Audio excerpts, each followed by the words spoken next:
Welcome to the Terranova Basketball Study podcast, or the Basketball Study podcast, episode 1. And I do want to start by explaining what this means for the channel moving forward. If you haven't noticed already, I haven't uploaded a lot this season. Usually I upload new daily every season. And while for years that worked for me, I had fun doing it. Recently, I found myself burned out on that format in particular, and I still want to make content, obviously. That's why I'm making a new format, which you guys are seeing now. And I'm going to explain the format and really give you an idea of how this is going to work. And how this is going to work is every Sunday, I'll be uploading a podcast episode like this one. And within each episode, there will be 4 things I'll talk about related to basketball. And this way, I will be able to give more authentic thoughts about it, give more real reactions instead of feeling like I'm reading off a script, which I feel like I was doing before. And with that being the case, it won't just be each episode once a week.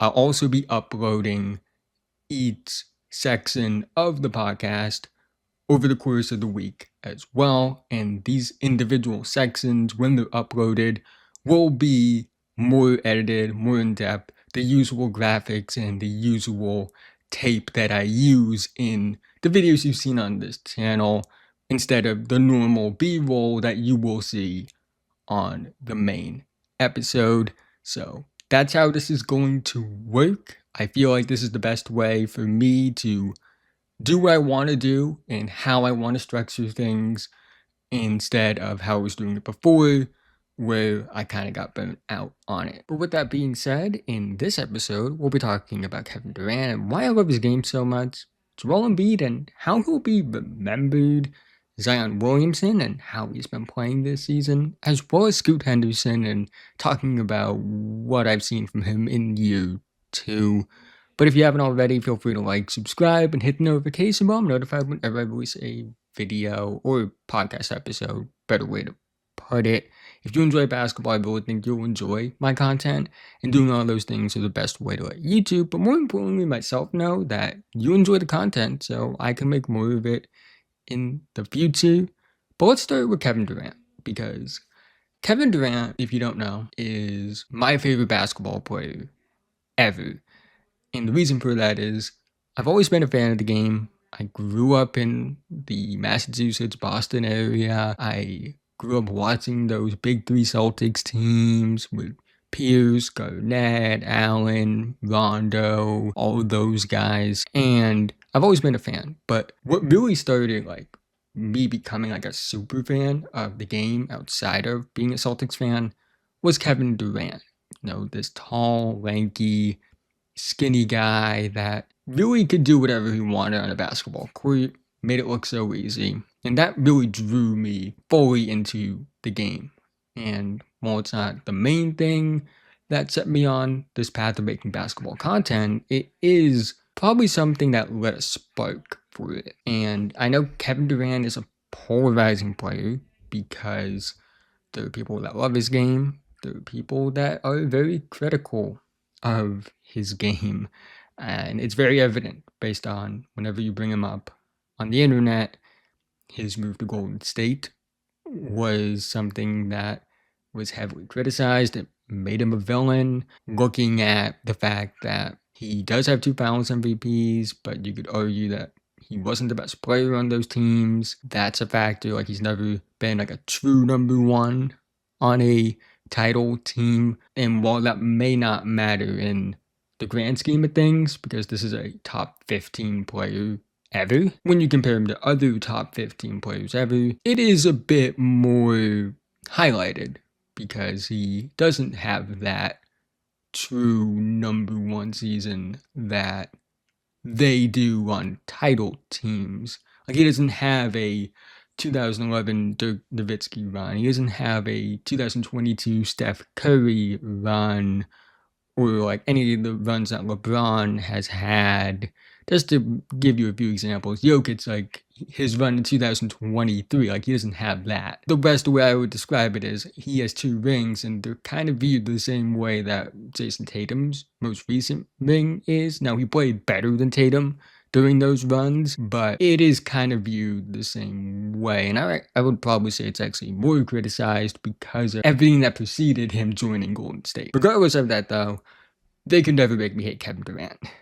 He will always be one of my GOATs. Even though I don't think he's like top 5 all time, I hold him personally in like a similar regard in terms of how he impacted the game. You just have to watch his highlights. And I've tweeted this before. If you told me I had to watch one specific version of a player's stats, watch every assist someone had, every 3-pointer somebody had, or every dunk someone's had, if you told me I can only watch one of those, my answer would be every single creation make that KD's has, like every unassisted field goal that Kevin Durant has had. Like, that would be my choice.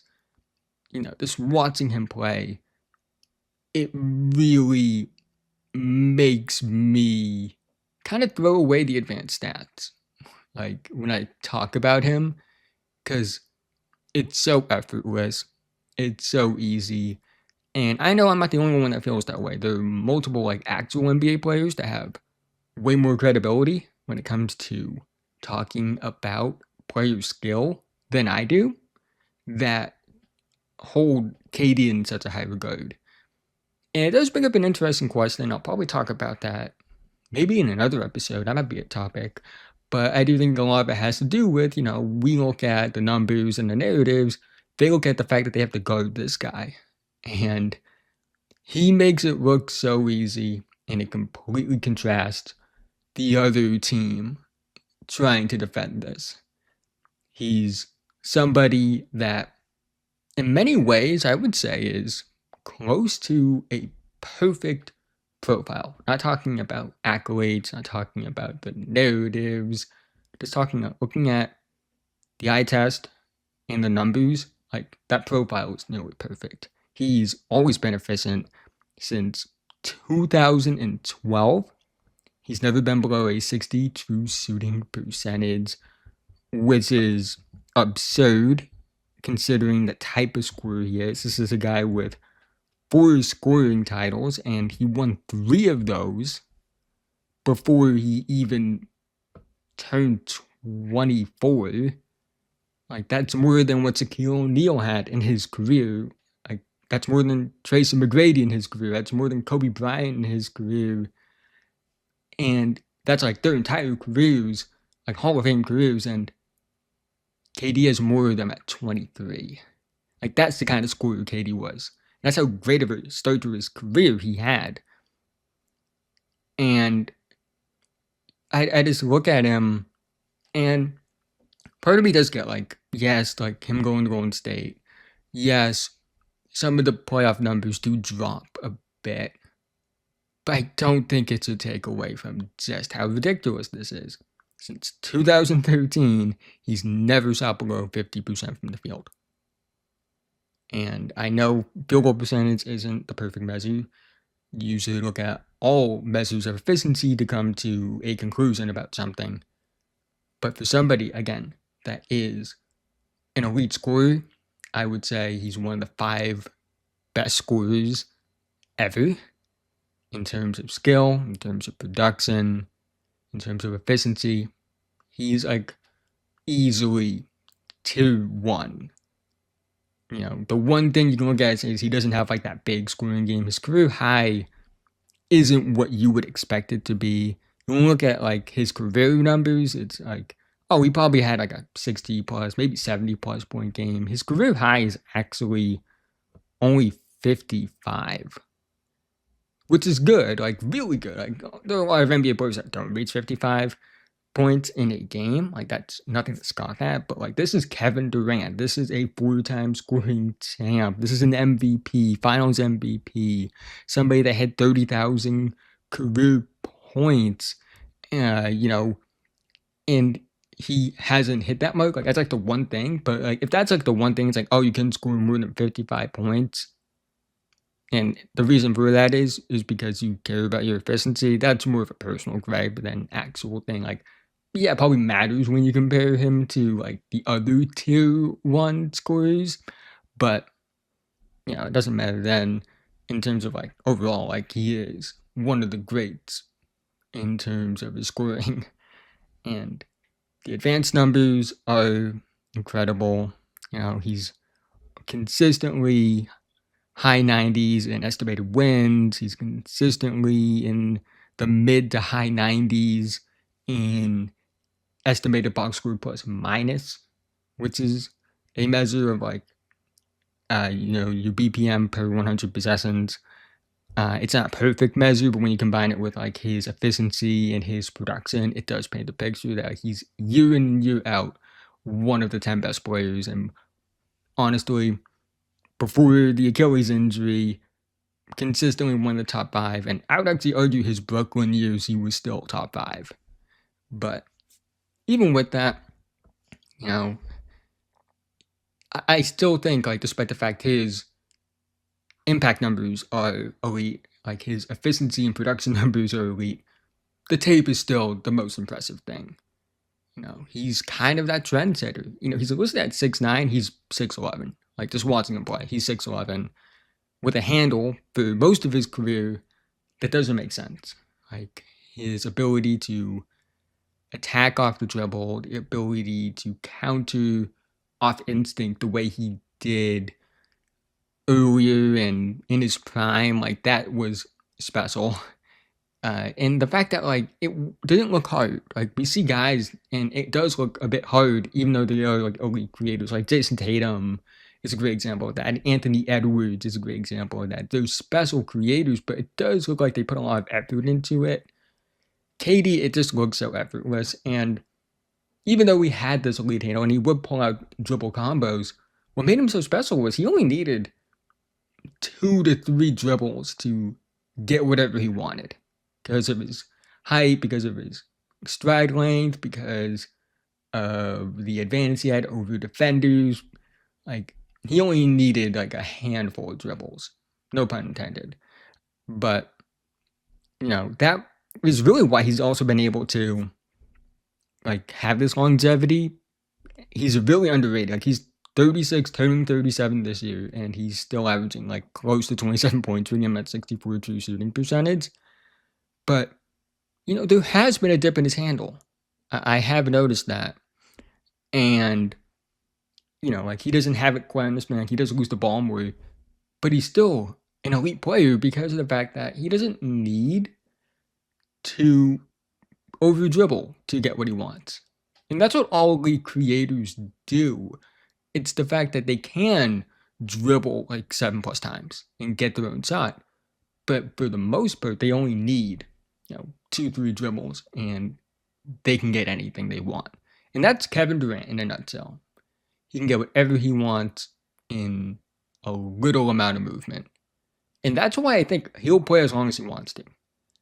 He talked about he doesn't plan on playing long. He's already 36. I don't know how many years he has left. I feel like he has at least 5 more years of good basketball left in him. I think he'll be 40 and still averaging at least 20 points per game. If he decides to like play that long, we don't know that, but like he can play for a long time. Like he's not the genetic freak that LeBron is, but he does have like that same, like he can play for as long as he wants. Like he can be like 50 and still be like a spot up shooter for some team. Like he's that good. And I really just wanted to talk about this because like I feel like he gets a bit of a bad rep at times. Now some of it's on him for the decisions he's made since joining Golden State and post leaving Golden State. I do think some of it's hypocritical because people were hosts, and rightfully so. He did kind of ruin the league, but like they were like hating on him, whether it was justified or not, for going to Golden State, and then all of a sudden they act like he's an idiot for leaving Golden State. So like, which one did you really want? But that's besides the point. I think we take it for granted. I think that's the biggest thing when I look at the discourse. I think people take it for granted when it's not normal. It's not normal to be 6'11" and have the scoring ability he does. And in his prime, like having the handle and the ability to score from anywhere the way he did. And having the athleticism he had combined with that.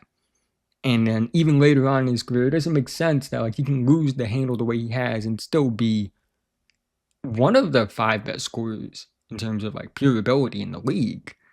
Like that's a special player. Like we haven't seen many players that can do that, maybe ever.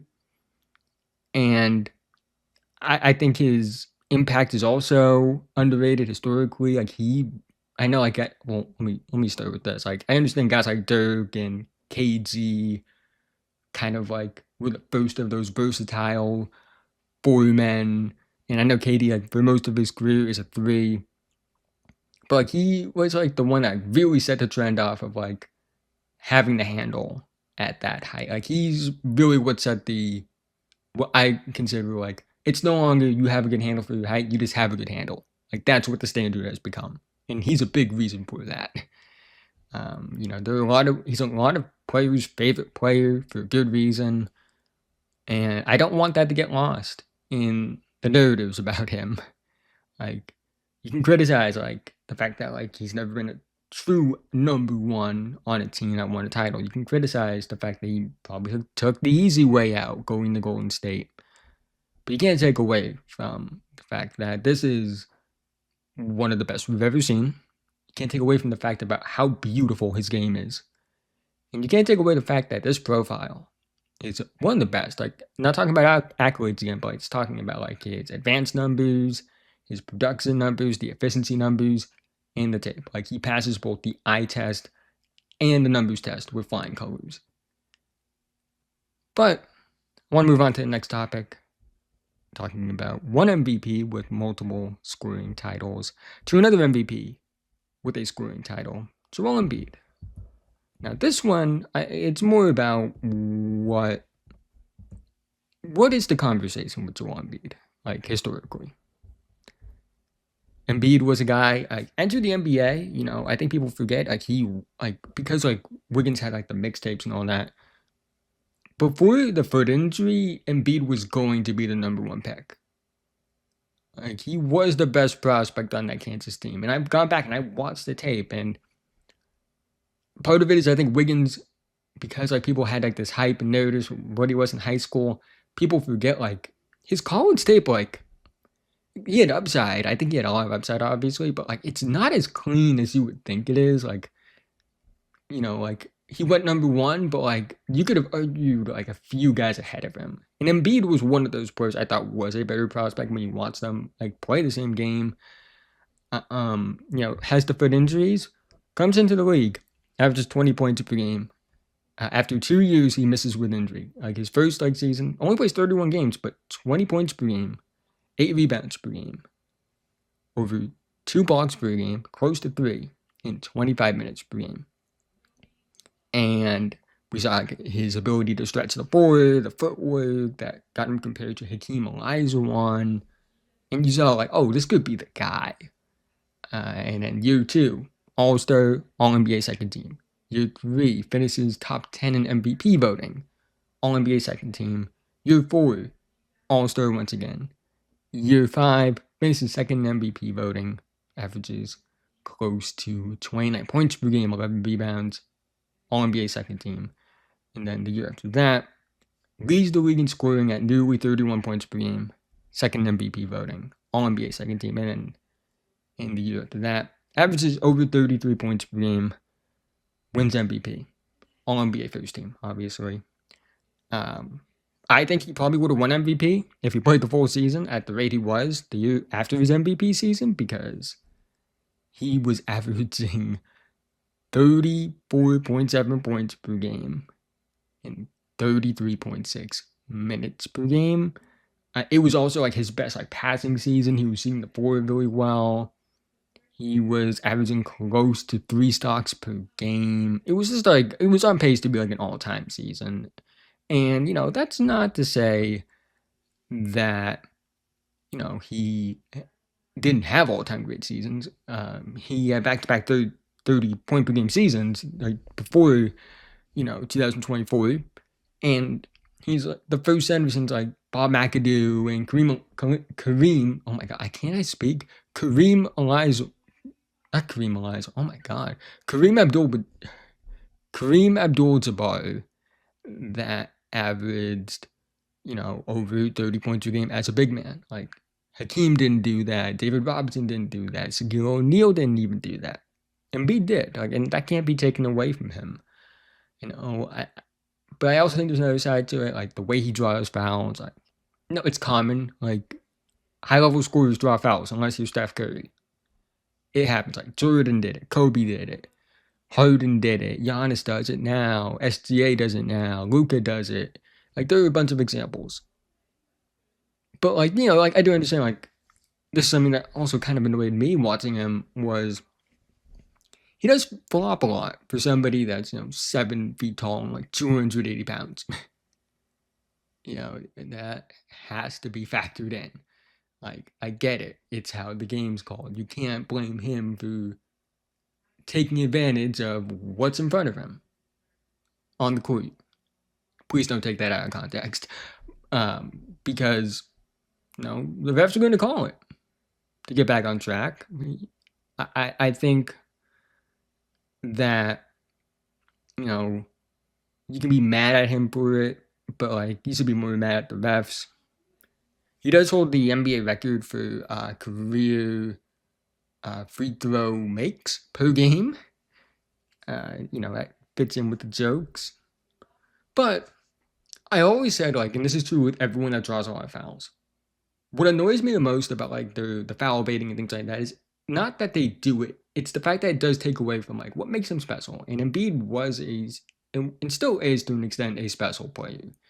The footwork, the handle, the ability to have touch around the basket, face up, hit jumpers. He's one of the best space creators in terms of getting separation and creating looks without dribbling I've ever seen. He's up there with guys like Carmelo Anthony in that regard, like the ability to use jab steps, half steps, like half spins, things like that. I've always found like that part, like if you watch the highlights, like it's very entertaining. But like when you watch the games, like you do see him flop and flail, and you can feel however you want about that. But when you look at Embiid, you see he has an MVP. He has multiple All-NBA selections, 4 second-team All-NBA selections, 1 first-team All-NBA selection. He has multiple All-Defense selections. He has 2 scoring titles and an MVP. He is a lock to be a first-ballot Hall of Famer. Like, that really isn't up for debate, in my opinion. Like, it's very clear that he's going, when he retires and when he's eligible, he will get it on the first ballot because he's an MVP, because he's a multi-time scoring champ, and a multi-time All-NBA, multi-time All-Defense. Like, that's like, there are guys who have gotten like way less than him that have gotten in. I do think he is an all-time great big man. Where he ranks is interesting because, like the playoff stuff does matter in an all-time talk, and the fact that he has not made a conference finals, and I know people make jokes. I've made jokes about it. Like, I do think that does kind of matter when you, like, compare him to David Robinson. You compare him to, like, Shaquille O'Neal, Nikola Jokic, Hakeem Olajuwon. Like, that does matter. And it does kind of remind me a bit of the Kevin Durant conversation, where I think, like, the criticism of Embiid is more about, like, his placement, like, within his tier than it is about, like, is he, like, an all-time great or not? Now, would I put Embiid among, like, upper echelon all-time greats? Probably not. We'll see how the next few years go, but like it does feel like the injuries are catching up and he is starting to regress. He's not going to have like absurd like counting stats, like in terms of like career totals, but like his career averages are going to be absurd. He's already at like 27.7 points per game. for his career, and I don't think it's going to go down too much depending on how his career goes. We'll see. But, you know, I think he's going to be somebody like, and I'm not comparing him like straight up to guys like Charles Barkley, because like Barkley made a finals, he's made conference finals, but like, I feel like it's going to be like that. Like he's going to be the MVP that like kind of gets lost to time a bit. You know, like I feel like Kevin Garnett's another MVP that kind of gets lost to time. Now, I don't think he's better than either of those guys all time, because of the fact he has not made a finals, and you know, part of it's not on him. Like he has gotten hurt during playoff runs, but part of it is on him. And you know, like again, like it doesn't matter.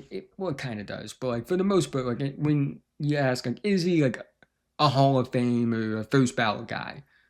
I don't think it matters in that conversation because he's an MVP and a multi-time scoring champ. Like that alone should get him in the Hall of Fame. I mentioned it. I should have mentioned this in the Kevin Durant part of this video or podcast. Like for me, it's like Kevin Durant could have retired at 23 and been a first ballot Hall of Famer. Like he had 3 scoring titles. Like he was that good. And I think Embiid could retire right now and be a first ballot Hall of Famer based off what he's done. Will he? Probably not. Especially with his content, with the not context of. Wait, I'm babbling. However, you know, I think it does matter in the context of like what tier he's in, but like in terms of what I think, like, is he a Hall of Famer or not? Like, that's not up for debate. Like, is he a first ballot guy? That's not up for debate. Is he one of the best players of his generation? That's not up for debate either. Like, he is historically great. From a production standpoint, at his peak, he is one of the most productive bigs we have ever seen. And that can't be taken away from him. Even in this era, where scoring is up, like, even compared to past eras, he is historically great. And like, even though I think guys from past eras would put up similar numbers to what he did at his peak in this era, it does take away the fact that Embiid did do it in this era. But the conversation does somewhat change when you look at like the playoff success or lack of playoff success, like the overall counting numbers, like his longevity, things like that.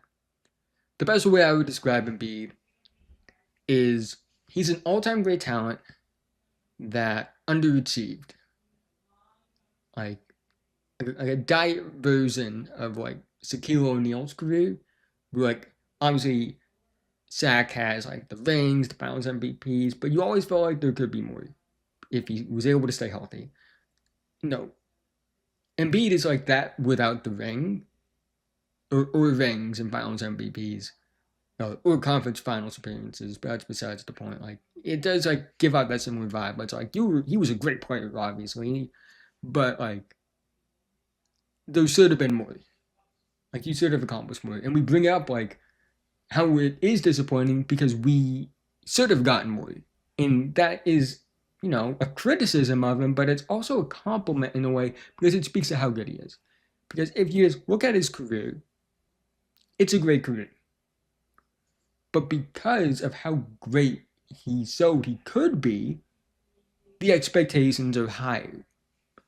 And the fact that he didn't reach that makes it disappointing. But it also is a compliment in a way. Because it goes to show you how talented this player really was. But speaking of very talented players, I want to talk about Zion Williamson. Zion, one of the best prospects I've ever evaluated coming out of high school and in college. The most dominant college freshman I evaluated personally. I was not doing draft stuff when Anthony Davis was a prospect, so before you comment that, keep that in mind. And first few years of his career, you know, it looked like he was that. Like, he missed most of his rookie year. He only played 24 out of 72 possible games. In those games, he averaged 22.4 points per game, and he shot over 61% at the rim on 13.3 attempts per game. And he barely took shots outside of the paint. He only took 1.7 shots outside of at the rim in his rookie year. Also, he did that in 27.8 minutes per game. Per 75 possessions, he averaged 27.7 points per game on 16.4 attempts per game at the rim as a rookie, and he shot 61.3% on those shots. And that's not even getting into the best of it yet, because his year 2 is one of the best age 20 seasons ever. 26.9 points per game, 65.4 true shooting percentage. He shot 64.7% at the rim on 14.6 attempts per game. What that tells me is this. Teams knew what Zion was going to do. In his second season at 20 years old, he's going to attack the paint. He barely takes shots outside of at the rim. In year 2, he averaged just 2.5 shot attempts per game outside of at the rim. And they still couldn't stop him. He was a 3.6 in terms of his estimated offensive box score plus minus, which was in the 96th percentile. His EPM was at 3.4, 95th percentile. His estimated wins were 8.9, 95th percentile. So he was a super efficient, productive scorer, and his impact metrics were great. And every team knew, like, he can only, but like, I'm not gonna say it's like the only way he could score, because like he did flash like some floater stuff, like some semblance of a jumper, even if it isn't fully there. But like they knew, like, oh, he's attacking the paint almost every time, and they still couldn't stop him. Like, that's how special of a talent Zion is. Like, that's how dominant of a player he is. Misses year 3, comes back year 4, only plays in 29 of 82 games, but averages 26 points. His true shooting percentage goes up. Like, the rim numbers in terms of volume go slightly down from 14.6 to 13.2, but his efficiency at the rim goes up to 66.7%. It's a plus 2% increase in terms of his percentage. And even though I'm pretty sure he made the All-Star team that year, it's just that he missed a lot of time because of injuries, and that was really what became the trend. Like, he was dealing with injuries, and, you know, he had questions about his conditioning. And it really hit last season and at the start of this season. Last season was his worst season as a pro in terms of efficiency. Up to that point, at 61.6 true shooting percentage, his numbers in terms of like his like impact, like career low 1.3 offensive estimated plus minus, which was in the 86th percentile. His estimated plus minus EPM was at 1.3, also a career low, and that put him in the 84th percentile. But despite that fact, he still was one of the most dominant rim scorers in the NBA. 63.6%, 12.1 attempts per game. Like, they still couldn't stop him in that area. The problem was, like, he was starting to take more shots outside of at the rim. Career high at the time, 3.3 shot attempts from non-rim 2-point areas of the court. He shot 34.6% from that area. And he shot 33% from 3, but like, it's not enough of a volume to really count that towards like impacting his efficiency. But still, like, outside of Zion, outside of Giannis, this was probably still the most dominant rim player in the NBA. Like, top 2, top 3 in terms of that. Had a great playoff game. But this season, had that playing game. Like, he goes off, and I think they beat the Lakers that year in the play-in if he is healthy. Like, I do think that would have been the case. However, this season was off to a really bad start. First 4 games of the season, 18 points per game, 43.92 shooting percentage, 36.4% from the field. He barely plays in November, but he did look good. He averaged 31 in the 2 games he played and had a 66.7 shooting percentage. But, it wasn't good, to say the least, early on. With Zion, we were like, what's going on here? To give a better picture of it, first 6 games, he's averaging, 22.7 points per game, and he's shooting below 50%, at 45% from the field. That's well below the standard for him in particular. It's below standard for most All-Stars, I would say, in terms of, the efficiency and production, let alone a player that, every time he's been on the court prior to this, is historically a dominant player. Then he misses, extended time. He plays his last game of 2024 is on November 6th against Cleveland. That's just a pretty good game. He has 29 points, 8 rebounds, 4 assists, 9 for 18 from the field, and 11 for 13 from the line. However, he comes back on January 7th of 2025. Yes, that's the correct year. And since then, he's averaging 25 points per game on 59.7% from the field, 60.5% at within the arc. Yeah, 60.5% within the arc. And he's been playing, not just and it's not just the scoring numbers. He's also averaging 7 rebounds per game and 5 assists per game. And I do think there's been regression with his athleticism. It's not he's a bad athlete now, but it is noticeable. I think it speaks to how special of an athlete is. It's he went from 99th percentile athlete to 97th percentile, which is still incredible. But I think this highlights what people don't appreciate enough about Zion and haven't appreciated enough about Zion as a basketball talent. And that's his skill and his feel for the game. I've always said this, dating back to when he was a draft prospect. The athleticism is generational. The strength and the build and his ability to jump and run, it's all generational. What makes him, and I have no regret saying this, a generational basketball talent is the fact he has all those things on top of a really good handle, really good footwork, and really good feel as a playmaker. He's always been a high field passer, great vision. He understands his scoring gravity. He makes good reads. He can be creative as a passer. He always had his head up in transition.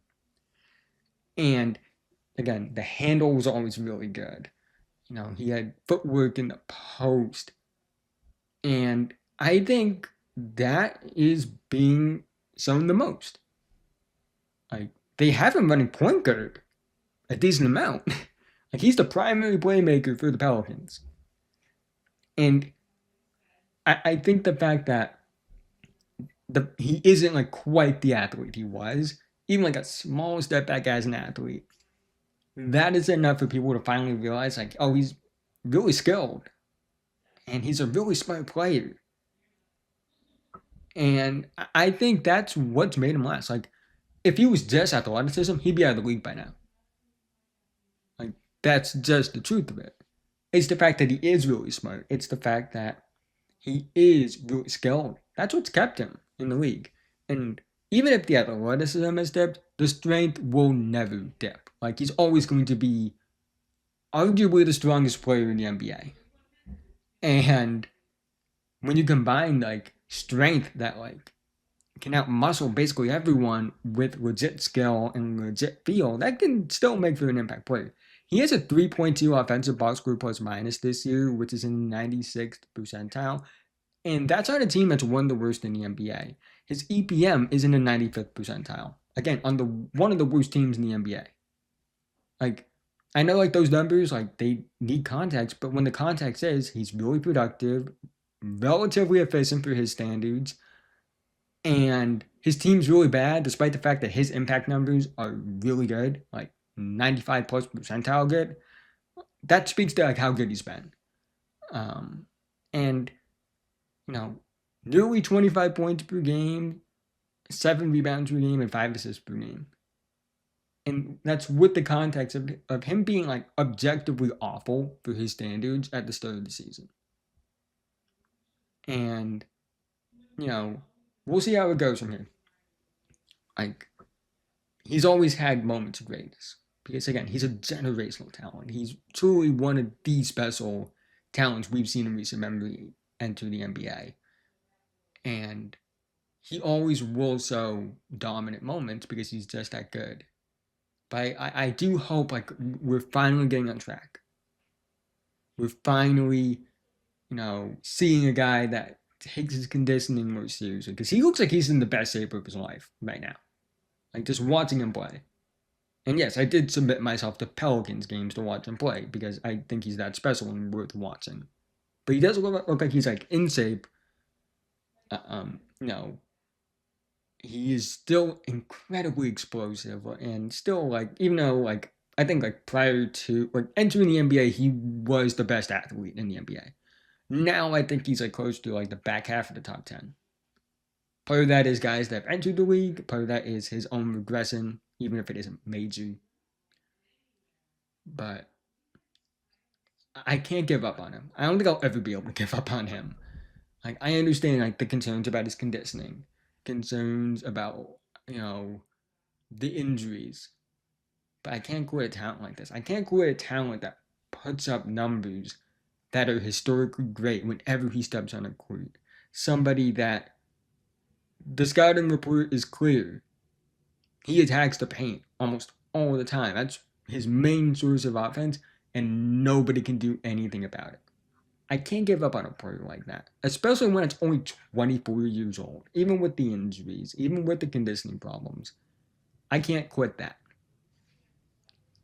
And I again, I really hope like what he's showing this season is a sign of things to come.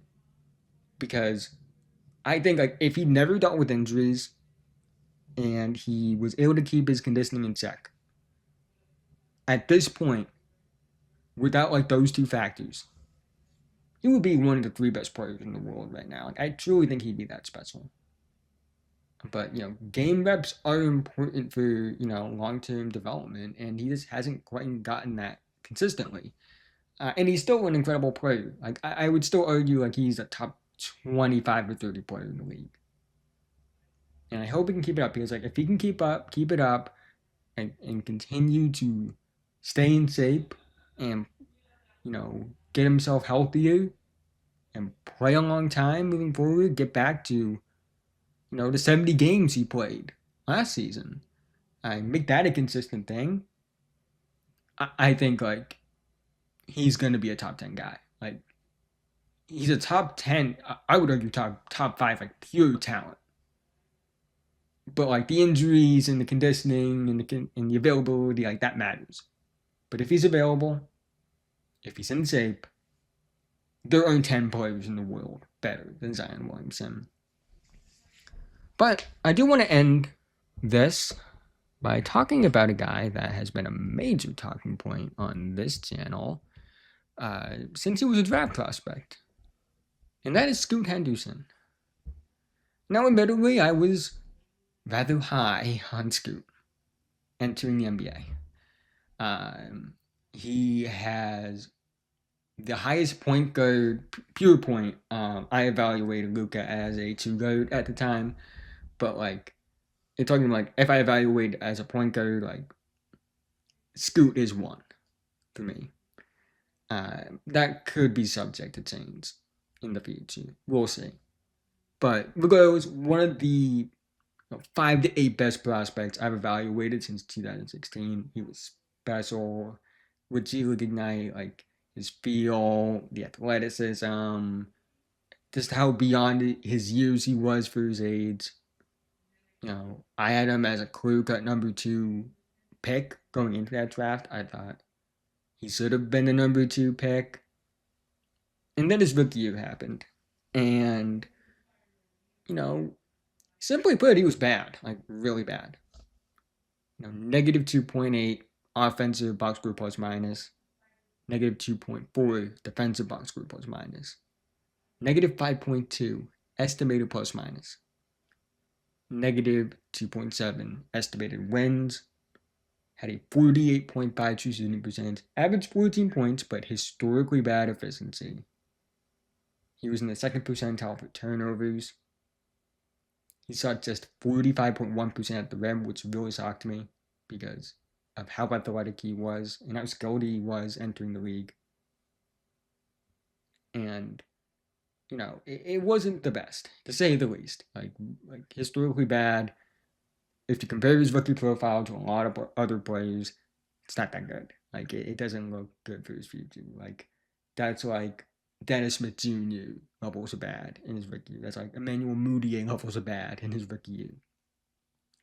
However, this season, while he hasn't been, I would say, like a guy that's taken a major leap. In fact, his scoring numbers have gone down from 14 to just under 13 points per game. I do think he has gotten better this season.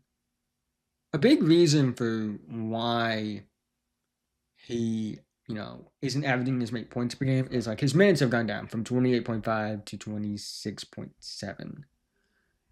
If you compare per, 75 possession numbers, like it's around the same. Like he goes from 17.9 per 75 as a rookie to 17.2. So like a slight dip, but like not as noticeable as like just looking at the base numbers. But what stood out to me though, looking at the numbers, was the fact that he went from 48.5 true shooting percentage as a rookie to 54 true shooting percentage this year. Now that isn't a great efficiency number. Like that's still only like 28th percentile.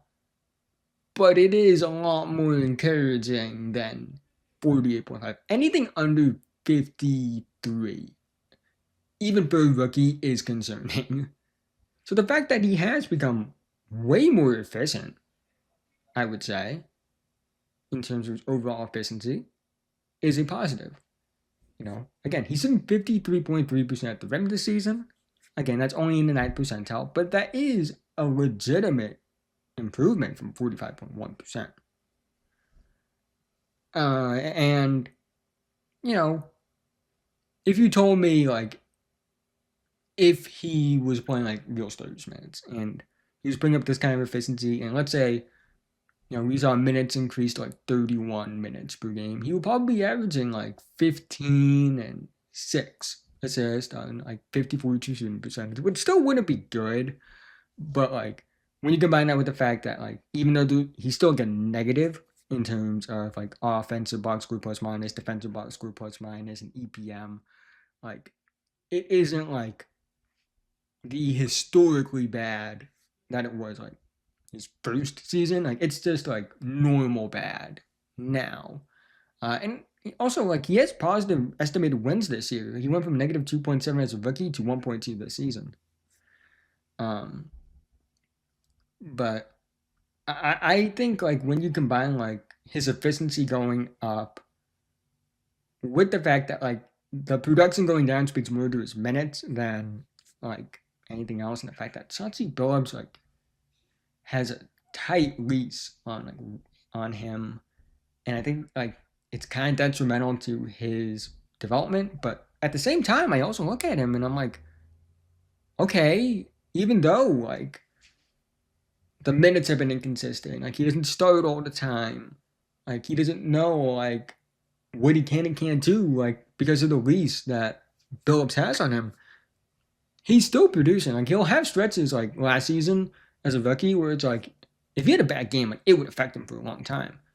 But like he's shown an ability to bounce back from a bad game this year, and I think he's starting to understand that process more. And that's really important when you look at a young player. It's like, okay, do they understand like this is a process? And I think Scoot is starting to understand that. Now he still has a long ways to go. I'm willing to admit that. Like this isn't me saying, oh, like now I think like he's back on track to being the guy that I thought he would, which is like an all NBA level point guard. There's still a long way to go. But there were people talking after his rookie year, like it was over. There were people talking about him like he'll be out of the league like before his third year. And there were times it did look like that. Like his third to the season was rough, to say the least.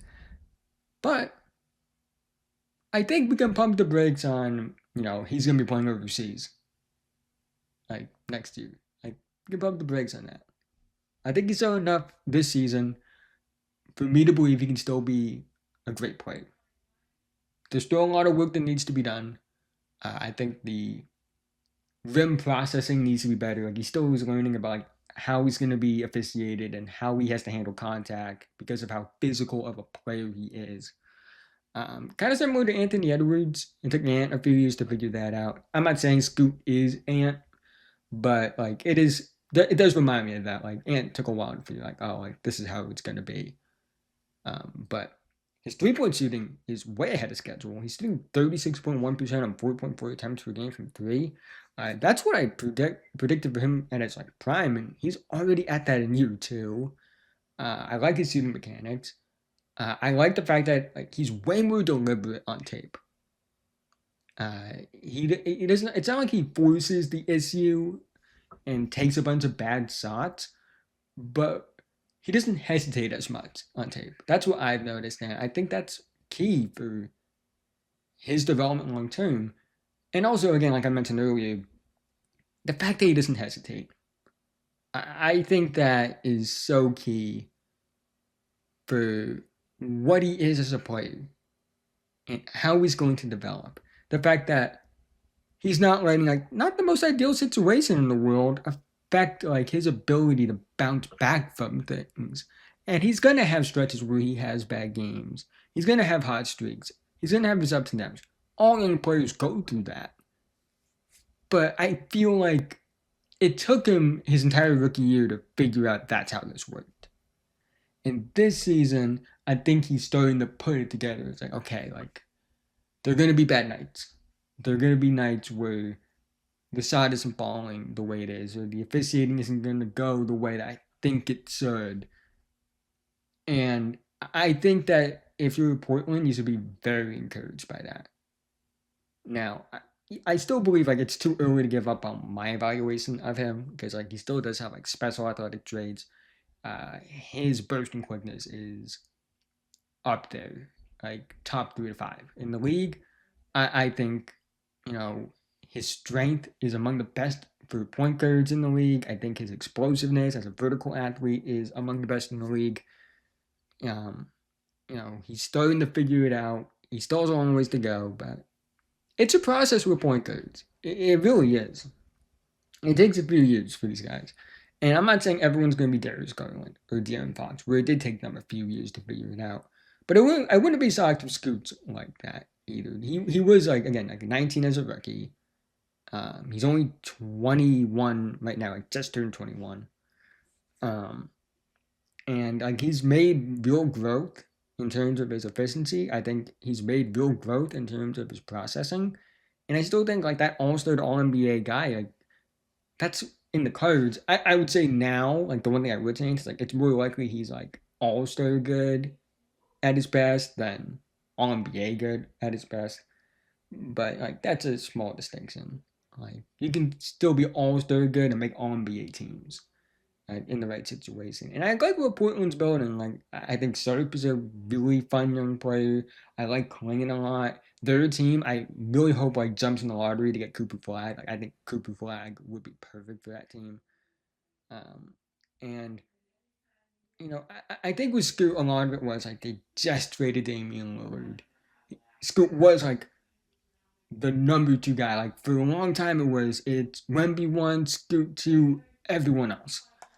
And with the rookie season Brandon Miller had, with what Amen Thompson's doing now, I think Scoot, like, the pressure was on him because, like, you're supposed to be the Damian Lillard replacement in theory. Like, you're the heir apparent. Like, and that's a hard expectation to live up to. Damian Lillard is, in my opinion, the second best scoring point guard ever behind Steph Curry. Damian Lillard will have his jersey retired the moment he actually retires. Even with how bad it ended in Portland, the moment Dame retires, like, Portland likely will just immediately hang his jersey up. Like, they still love him in that city. He's a legend in that city. And it was a lot to live up to. Do I think he'll be as good as Dame? I don't know. Dame's a first ballot Hall of Famer. Do I still think Scoot can be a star, though? No, only time will tell, but I wouldn't give up on it yet, and I definitely would not sell stock. But that's the end of this one. I hope you enjoyed episode 1 of the Terranova Basketball Podcast. Let me know what you think about KD, Embiid, Zion, and Scoot in the comment section below, and maybe give me some feedback about this and what you think about this and the format moving forward. I'd love to all of that down below. That being said, though, have a nice day, and I'll see you guys in the next episode.